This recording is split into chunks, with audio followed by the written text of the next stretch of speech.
তো এই ভিডিওতে দেখা যাচ্ছে বিদেশিরা হরিনাম সংকীর্তন করছে রাস্তায়।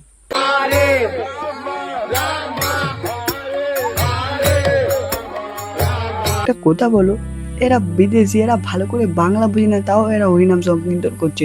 কিন্তু আমরা ভারতীয় হয়ে, বাঙালি হয়ে, মানে হিন্দুত্ব সনাতনী ধর্মে জন্মগ্রহণ করে আমরা হরিনাম সংকীর্তন করতে লজ্জা পাই। কারণটা কি জানো?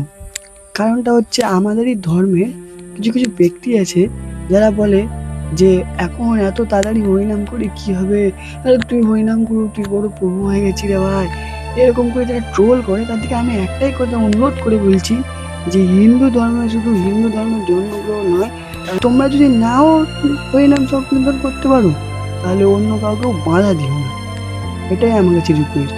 আর বন্ধুরা, তোমারও যদি আমার একই মত হয় তাহলে তোমরা কমেন্টে হরে কৃষ্ণ বলে হবে।